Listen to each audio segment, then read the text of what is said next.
Welcome to the Magic of Medicals podcast. I'm your host, Buddy Abrahams. And I'm Terry Allen. A show about the moments that changed people's lives forever.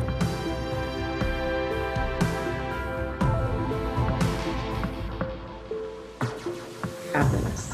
Welcome to the Magic of Medicals podcast. I'm your host, Buddy Abrahams. And I'm Terry Allen. And today we have Kiara Novljan. I want to get it right. And she is a life coach with the Inspired Tribe. And we met Kiara through her mom and dad, actually, that have been on here already, and your sister. So we're having a whole group gathering of divine moments. The whole family. The whole family love. Your mother has cast you forward. So thank you for joining us and really wanting to come forward and share your divine moments. We say this every time, but we never know what's coming, so we like to go along with our listeners. So thank you for wanting to share your wisdom, your knowledge, your divine moments with everybody that's listening. Well, thank you so much for having me. I really do appreciate it. Oh, you're welcome, darling. Well, yes, so far away. The floor is yours.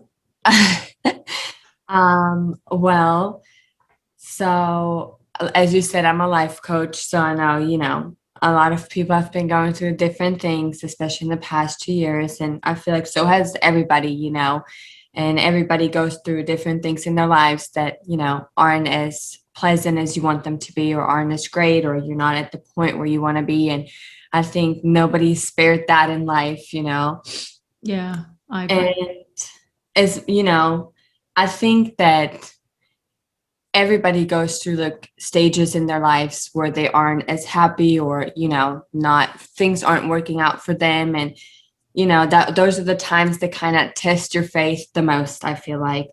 And, for me, that time was about 2 years ago. I was in kind of a really bad spot myself in life, really kind of unhappy with myself, mentally and physically not doing as well as I wanted to be. And there it really showed me that the way you think really impacts your body and your mind more than you think. As much as positive thinking can lead to positive things, negative thinking can do the exact same. And I didn't believe that until I was in that spot myself. And I started to realize that my mental health really started taking a toll on my physical health as well, which, I heard people say that, and my mom always said that, and you kind of don't believe it until you're in that point and until you're in that position yourself. I agree. And I think also, you being young, I remember being young back, when I was in my early 20s or 18s, you don't think about it then anyway. Mm-mm. You just try to just live life and just get on with it. You don't really, when I was young, I never even heard the word Mental health. Correct. I think it's affecting a lot of people because we are so much more open to it. But in the early ages, it just wasn't there. It was, you kind of just get on with it. But at the same time, it was really difficult at times where I'm not sure if you had that person to talk to, or your parents weren't that advanced to be able to explain in terms of where those emotions are coming from.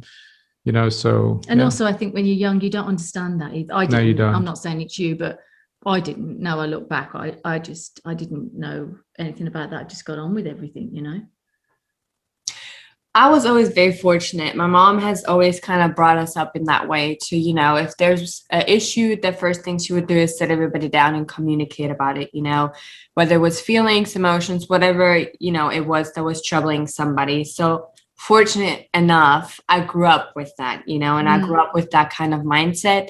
But I don't think I really understood what she was talking about until I was at that point in my life myself. Right. And until I saw it for myself, And I think sometimes it's hard for people to really understand what it is that somebody's explaining in those terms of, mental health and stuff, until you get to that point yourself. And then you're like, okay, now I understand, because now there's like kind of more of a connection with what they're saying, because now you're actually feeling it and going through it yourself. So now you understand and have something to compare it to. Yeah. And that's how it was for me. You know, I kind of used to not really, it's not that I didn't believe what she was saying. I just didn't quite understand it, in the sense of I hadn't felt it myself, or I hadn't gone through it myself.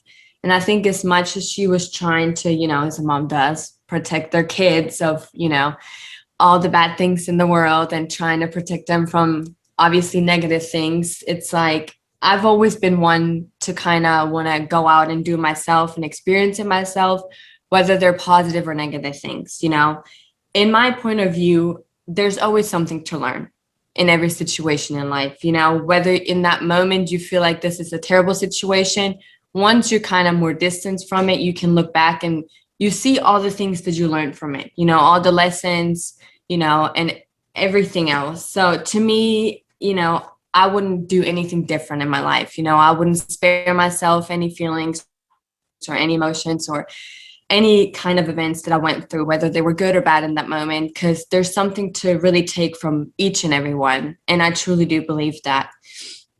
And in that time, you know, I kind of started testing my own faith. You know, I very much believe in God. I know everybody has different belief systems, you know, and everybody believes in something different or doesn't, you know, and I respect all of that. But to me, I've always, you know, believed in God and kind of had a relationship with him. And that was the time where I started testing that faith and relationship the most for me. Because, you know, you kind of get into the mindset of why is all of this happening to me? You know what I mean? Why me? You know? And after I stopped, you know, asking why me and kind of seeing myself as a victim and seeing myself as, you know, oh my God, poor me, you know, and kind of got out of that, I started to really kind of reconnect and started praying every night. And the only thing that I would be praying for was happiness. I didn't want money. I didn't want things, you know. Yeah. All I wanted was happiness again. And I said that whatever it is, that he's showing me the way, and I know when he will, and that no matter, you know, how hurtful that decision is or whatever it might be, that I will still do it if it leads to me being happy again. And sure enough, you know, things took a turn in a month and kind of threw my whole life upside down. But, you know, I trusted it. So I just fully went with it and just fully surrendered myself to the fact that I know that's the thing that I have to do. That's the way that I have to go. And it sure enough was, you know. And I understand that for a lot of people, it's hard when you're in a bad situation, considering you kind of get into the spiral of exactly like, why me? Why is this happening to me? You know, what did I do? And to me, it's not necessarily what did I do, but I think that with every situation in your life, there's so many things to take from it, you know, and I think people wouldn't want to grow or wouldn't want to learn if everything was always great in life. Because if everything is steadily great 24/7 and there's no ups and downs, would you really care to advance yourself or learn more or grow? You know what I mean? Yeah, I completely agree. You know, the universe always gives us things to fix in our life because they know we can handle it. We won't get anything in our life that we cannot handle. And that's how the universe works, because we kind of made that decision before we came here. Mm-hmm. Whatever lessons we have in life is that we can handle it. And I'm a strong believer in that, because when you look back about whatever situation that goes in our life, and if you look back afterward, you think, wow, okay, I've actually gone through it. Mm-hmm. And I've learned so much from that lesson. I've learned so much from what has happened. And it's kind of make you a stronger individual that can deal with emotions in a much better way, I suppose. At least that's for me. Mm-hmm. Yeah, I agree. And also, I think when she used the word surrender, you know, we've all been there. It's not working with your own mindset. So when you fully surrender and say, look, I don't even know where I'm going or what I'm doing now, someone needs to step in. Mm-hmm. I think that's the bit that helps the most when we let go of the mind and the whole thing bashing. You know, we're not allowing the energy to flow through us, or we're just on the wrong line vibration and it's just not working. It's like they say, drop the bag. Yeah, drop the bag. Yeah, I've done that many times. Drop the bag. Drop the bag. Yeah. She drops the bag much quicker than me. I cannot hold on to that bag sometimes much longer. Eventually I just go, I'm leaving it. Yeah. So what happened when when you surrendered and you just gave it up to God and stuff? So what started to unfold for you, really? For me, as much as I was, just kind of carrying the weight of a lot of things at that point, to me, it was kind of just being able to truly breathe again, not in the physical sense, but just truly, like, you know what I mean? It just felt like, okay, I have all this baggage and I have all this weight. Some of the weight isn't even mine. I took on things from somebody else, and thinking that helps them at the end doesn't help either of us. But I just, in my mind, I was like, I'm just letting go. I can't go forward in the way that I have been. As much as I'm trying to fight, there's only so much fight, that you and when can did pull out. When did you know there was a shift? Did they give you a sign? Did something happen just within you, or someone said something, or you know what I mean? Like sometimes it can be another person, or it can just be a shift in yourself, or it can be an outside source or something. Mm-hmm. For me, it was more a shift in myself. It was more of like, this situation is done for me. I know that I just chose that, this is the situation, I'm done, and there's no going back. That you have, it's kind of the decision of like, because sometimes you make a decision, but you kind of keep your mind open of like, okay, but maybe, that maybe room of like, maybe I could go back, or maybe this and that. But for me, there was no maybe, there was no, anything like that. It was like, okay, and this is it. I drew my line and I said, no more, and for me, there was no maybe, there was no if or what. It was just, this is what it is. And that's that, and I felt it. You feel it, it's kind of like the weight, you kind of just let it all go, and you feel free. And then, it's not easy. I'm not saying that it is. No, it's not easy. I agree. It's not that, from one to another day, everything just kind of, worked itself out and there's no more problems. And it's definitely not easy. But for me, I knew that was the right thing, for myself. If I continued that way, I knew that it was only going to go downhill from that point on. So for me, it was decision of like, I choose myself, I choose myself, and I choose to be happy and want to be happy and do anything and everything that, is shown to me to get there again. And I did, it didn't take long, but I did. Did you have help from your parents in that situation? Did you get some advice from your parents, or did you just follow an instinct, a gut feeling? Talk to us through that process. My parents wanted to help, but I didn't want it. Okay. To me, I've always been a person that, I have to see and live through it myself. Otherwise, I won't learn from it, I'm a bit like, you have to work through it and work it in my own mind, Otherwise, for me, if somebody else tells me whether or not it is true or not. Yeah, correct. I kind of have to test it to see it myself,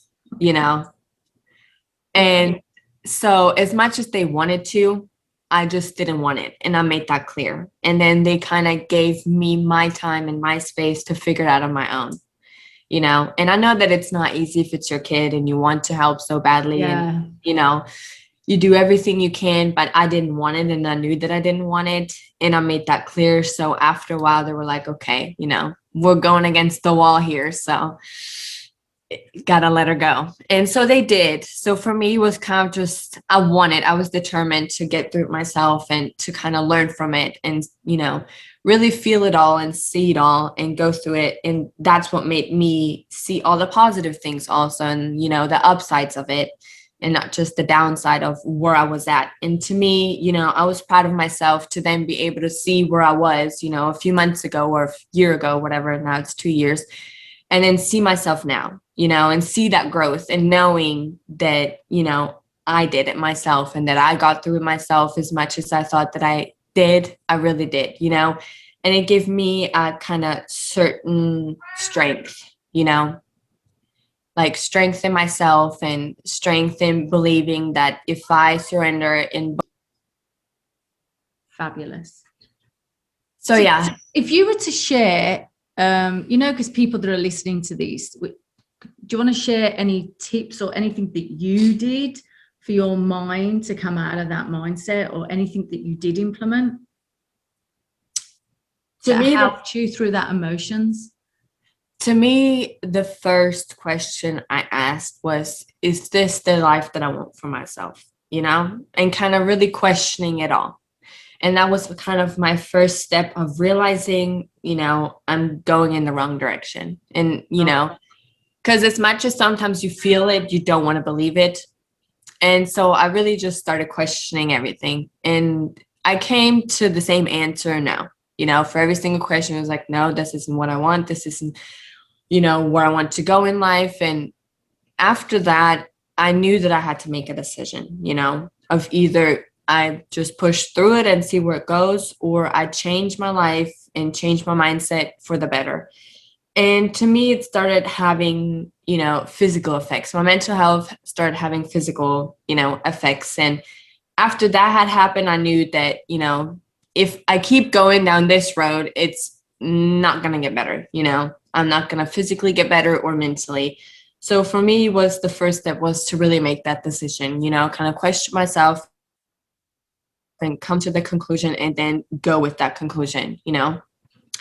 And for me, it was like, I knew that it wasn't going to be easy, but, you know, I kind of said to myself, I can go one or two ways, you know, I can push myself through what I've been trying to push myself through for the past year and a half, or I can try, you know, a different way and see, you know, what happens and where it goes. And do you do any meditations or affirmations or nature walks, or what did you implement? For me, it was always, I like time to myself sometimes, you know, just really whatever time it is. And for me, it was really praying that it is for me, you know. And I feel like some people, you know, believe that there's a higher power out there and speak to whoever they believe in. And to me, it's always been God, you know, like really just talking to him like he was sitting next to me, you know, because I knew that I was heard. And, you know, and I knew that it helped me, you know, it helped me believe, it helped me get through it. It's something that you kind of can hold on to, you know, the only thing that I could. You were having a conversation with God, really. That's what you were doing. Yeah. The conversation. Yeah. I would talk to him quite literally, you know. Just 1 minute. So, so you were like having a conversation with God, really. Did you write it down, or were you just talking, or just prayer, or did you, like for me, I pray like you do, and I journal as well. So I have a combination. Sometimes I would think about writing things down, or I would write things down and then burn them, you know? Yeah. But the main thing during that time was just really praying. Like it was consistently just, you know, and I always pray for the same thing, but I would, you know, talk to him and then include my prayer. And it was the same thing every single day. You know, I said that I don't care about money. I don't care about, you know, materialistic things or getting rich or whatever it might be. You know, the only thing I wanted was happiness. And I said that, you know, and then I also said that I surrender myself to whatever you're showing me, you know. Right. Yeah. That's a lovely one. That's an amazing one. Yeah.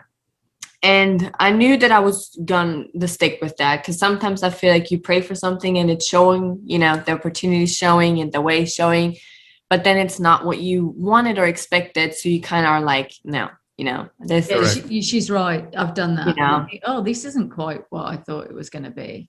Mm-hmm. So I agree with you. I'd rather them bring it to me. Yeah. So, you know, it wasn't, at the end of the day, nothing was as I thought it would be, because I feel like you never really know what the universe brings to you. But I knew and I felt, you know, what the right way to go was. And that's what I kind of stuck with for the most part. So for you, it was a level of trust that you had to just trust. But at the same time, in your heart, you felt the decision that you made was the right decision. Mm-hmm. And that this was it basically. And you kind of gave it up to God and say, you know what, I'm here, use me, I'm available. And you kind of just let it go. When you look back, obviously it was the right decision. But if we look at the timing, was that the right timing, that when everything happened? I believe so. Okay. I do believe so. I think it was the right timing in the sense of I really, I'm what, 5'7" and I weighed 92 pounds at the time.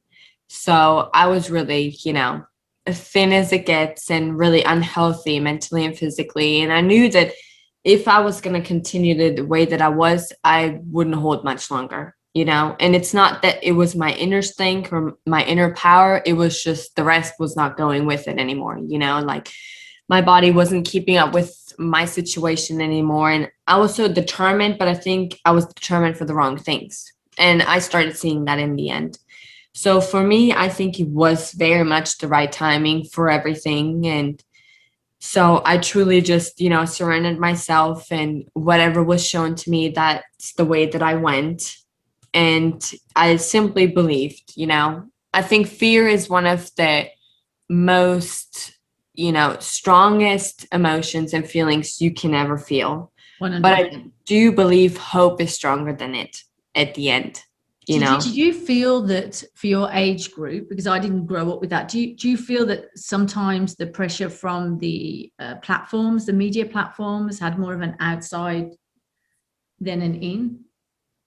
Do you felt that had any expectations on younger people? Because for me, growing up with that, I'm a lot older, so for me, I never grew up with any of that, or magazine covers or anything like that. Do you feel that had any reflection? I think that you see stars out there every single day posting their pictures and whatever and looking absolutely amazing, and they claim that they're all natural, which at the end of the day they're not, and to each their own. I wouldn't do half the things that they do or change my body the way that they do, but that's my decision. I respect everybody that chooses differently, because at the end of the day, it's your body and you can do whatever you want with it. But at the end of the day, there is a certain pressure, I feel like, especially on younger women, that you see somebody that looks absolutely stunning and flawless in every way, you know what I mean? Perfect body, perfect face, perfect everything, and they don't publish photos that are unedited or without makeup or anything like that to kind of show their true body, you know what I mean? Or show that they have stretch marks themselves or whatever like that, because that's kind of, I guess, seen as not as pretty. So I do think that a lot of the pressure comes on young women. You see something, your idol, whoever it might be, you know what I mean, on TV, everywhere. And they look absolutely perfect 24/7. And, you look at yourself and you're like, well, I don't look anything like that. You know what I mean? My body doesn't look like that. And at the end of the day, I think to say that, you're all natural when you're not is kind of, it gives them a false idea of, you know what I mean? She looks like this naturally and I look like this naturally. You know what I mean? Like there's something wrong with me, or maybe I have to get something done to look that way. When in reality, there's absolutely no shame in getting things done. You know what I mean? Yeah. Everybody's own decision and it's their own body. So you can quite literally do whatever you want. And they look good. You know what I mean? Like whatever they got done, it looks good. I'm not saying that it doesn't, but it gives them a kind of false reality, in my opinion, And yeah, because I really wanted to ask that question because, for our young listeners or for parents that have younger children that, we didn't grow up with that. So it's really nice to ask that they do grow up with that pressure. And if you would give them any advice, because I know from, I see one-on-one teenagers, I work with teenagers and children myself, and you can see the pressure and the confusion and the depression from social media, from everything, from the school, from the social media, from the image, from these to have a certain image of life or to keep up a certain persona. It's just exhausting, and they just can't do it anymore. What advice is your age group to them? Because I wouldn't really want to, I give it for my sessions, but I'm not your age group still. What would you give to them? Like, what would you say? Well, I mean, I always tell people, you see what they want you to see at the end of the day. You don't see anything that they don't want to show. They don't show how they really look without anything. They don't show how they themselves feel. And that's the biggest thing, you know. They don't share when they're depressed. They don't share when something is not going right. You know what I mean? They leave all that out and kind of just have this person that they post, you know, that's always happy, always traveling, always in these amazing places, look like this, look like that, you know what I mean? Always, you know, always looking good, never anything that would remotely, I don't know, be a stretch mark, or I don't know, without makeup or anything like that. So I always tell people, you know, they show you what they want to show you. You don't actually see them as the person that they are naturally, you know, and you never know how they truly feel. True. And so to me, that's the biggest thing, you know what I mean? For me, knowing, you know, at the end of the day, I don't really, you know, kind of feed into all that, because to me, it's like, I feel like everybody struggles with things, you know, and like Kim Kardashian, she was one of them. She, I don't know what it's called, but it was on her skin. It would be these bumps and kind of look like bruises. Yeah, it was psoriasis, was it? Yes. Yeah. And so she would cover it up with makeup so that nobody would see. That was correct. Yeah. So it's like you see her looking perfect when quite literally, you know what I mean? She's struggling with her own things, you know? Yeah. And a lot of them express that they have depression and anxiety and all those things themselves. So it just shows that, you know, everybody's human. Nobody is spared any of the emotions or any of the struggles in life, whether it's beauty related or, you know, mental health related. So to me, it's just to kind of realize that the things that you see, you know, are kind of the things that they want you to see, you know, nothing beyond that. And it's kind of like an unrealistic standard that you literally cannot meet, you know, with all the edits and with all the filters. Right. It's unrealistic, you know, it's really unrealistic. So you comparing yourself to something that quite literally does not exist because nobody looks like that. Yeah. So Kiara, today you've changed your life around. You are a life coach. You are in a much better place where you are when you look back. So talk to us about where you are today. I mean, you have changed the vibration around you completely. You're bringing a different level of vibration. I'm sure your friends have changed. Things have changed around you. Talk to us through that. Well, after I made that choice and kind of went through all that, it was kind of like starting fresh, you know, people-wise, the people I surround myself with. And I got to be close with my family, my parents again, because I wasn't really on, you know, speaking terms as much. And to me, it was quite literally, you know, no looking back. So to me, it was, you know, I knew that I didn't want to be around certain people anymore and certain friends. And as much as, you know, you have history and you say it's hard, you know, but at the end of the day, if you're with somebody and you spend time with them and they don't bring out the best in you, or you bring out the best in each other, to me, it's kind of like, then what are we doing, you know?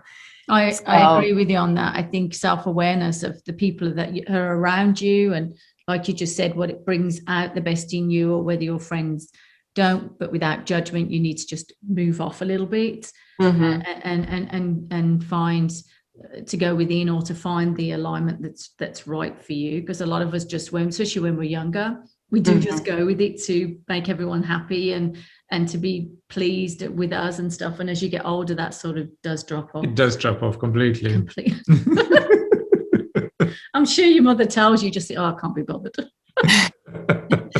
Well, I mean, I start, you know, when you're in high school and stuff, you kind of want to be friends with everybody, you know what I mean? You want to be popular, this, and that. And I've never been one to care about being popular or anything like that. But I, you know, moving here from a different state, already everybody knew me before I even got there, you know, and I never was one to care about that. And I never was one to care about chit-chatting with everybody just to say we're friends, and just to say that I can, just so that I can say I have this and this many friends, when in reality, I know nothing about them, you know. And I did realize, you know, I was never one to really pay much attention to my surroundings in high school, especially, or the people around me, which in some ways was kind of rude, you know. I'm going to admit it, you know. I mean, there were people I went to school with for 4 years and I wouldn't even know their name, you know. Right. And so to me, it was, I kind of drifted away from the people in my school anyways, into not saying the wrong crowd, but just not the crowd for myself.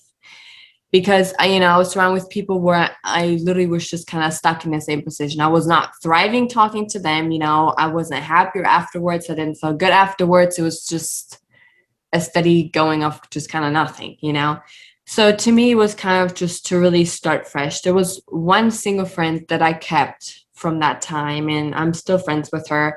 But the rest, I just really left it at where it was, And it wasn't in a mean way or in a rude way, but I think they felt it themselves that, it just wasn't. It just moved on. Yeah, it just wasn't what it was when we, I don't know, a year or two ago. And then I started going to college. Well, I was in college already. And then I started going to college, and I then got really interested in simply learning why people act the way they do, or why they think that this, like, did you study psychology?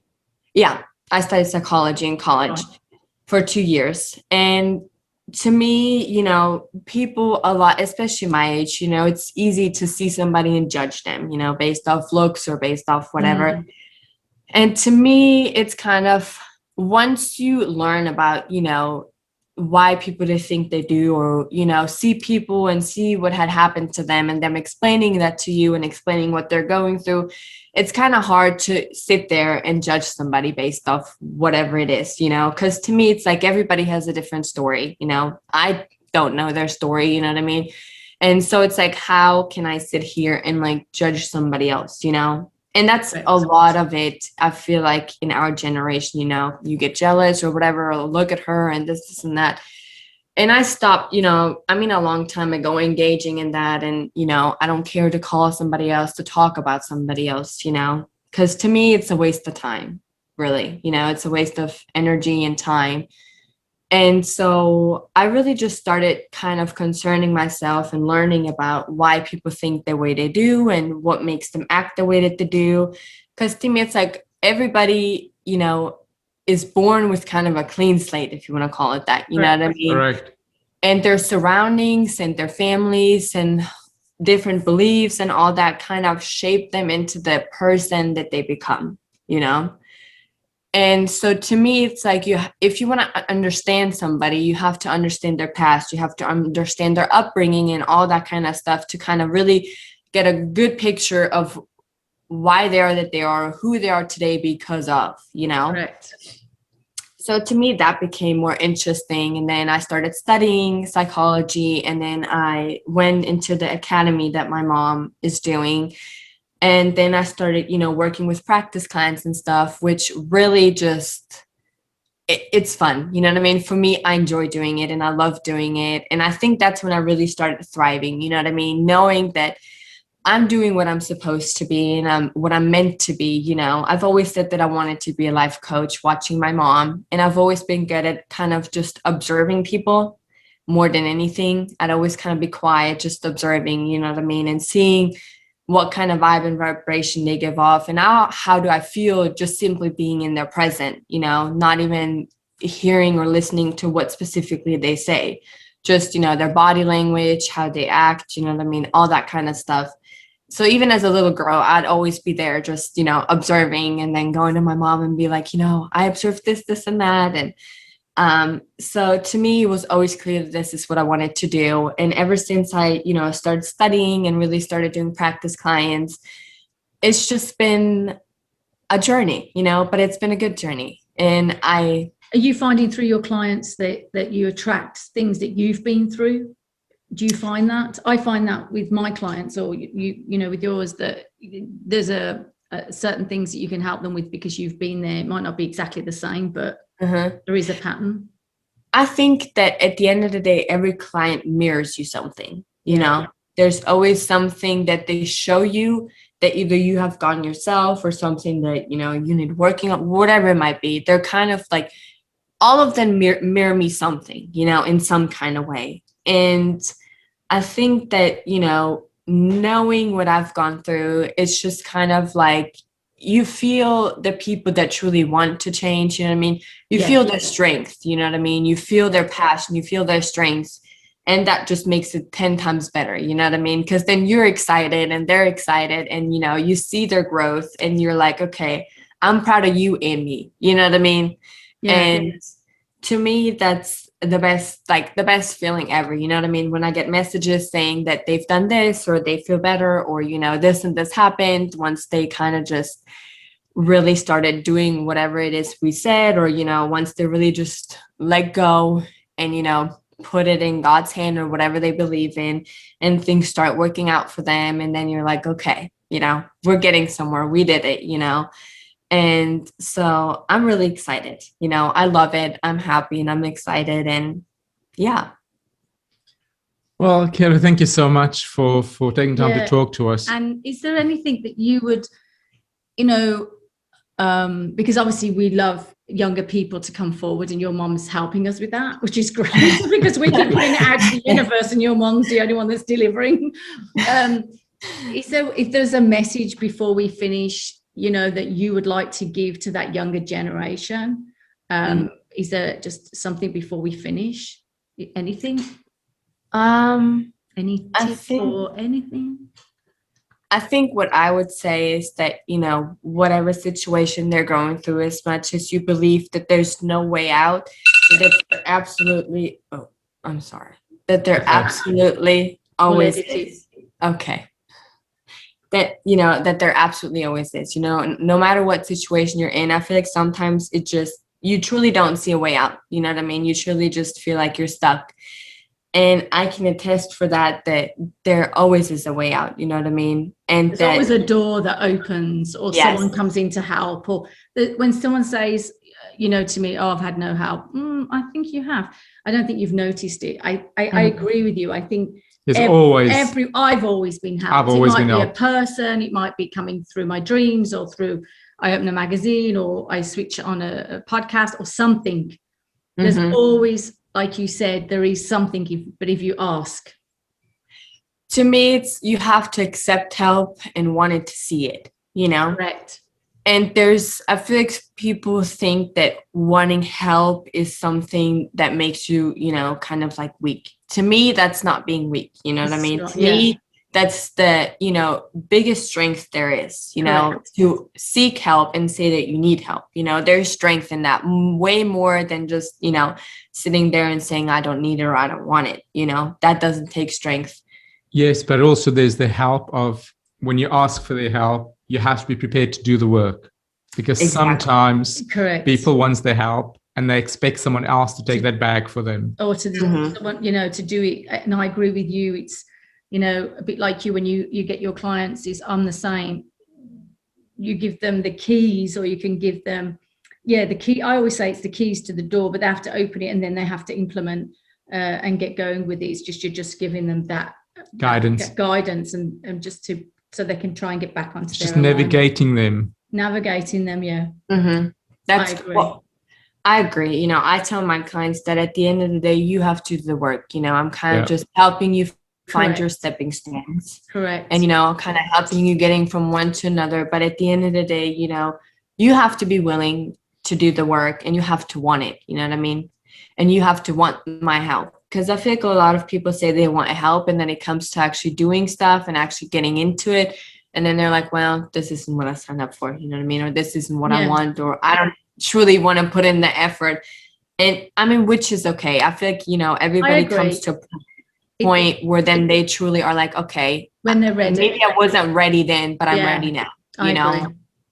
And everybody has their own time with that. And I respect that, you know what I mean? And when their time comes, you know, I always say, you know, I've had people that come to me and they're like, well, this isn't really what I want. And I'm like, that's totally fine. You know what I mean? Correct. Like, that is your choice. And I respect that. And then they come back a couple months and they're like, oh, well, are you still interested in helping me? And I'm like, you know, yes, I am, you know. So that point is different for everybody. And it comes at a different time for everybody, you know. Completely agree. Well, thank you, darling. Thank you for joining us and sharing your journey and the steps, because they are simple steps. It is. It's about changing our thought pattern. It's about simple steps. Being more aware of our thoughts and where we are emotionally within ourselves. But also searching for someone, because sometimes you're so embedded in your stuff, you can't see. Yeah. And if you can't find that person at that moment in time, like she said, you surrender and ask. Yeah. And then wait. So thank you, darling. Well, thank you so much for having me. No, you're welcome. And thank you for sharing your time. We really appreciate it. Of course. Thank you so much. So feel free to get in contact with us at info@themagicalmedicalspodcast.com. That's info@themagicalmedicalspodcast.com. Thank you so much for listening today, guys.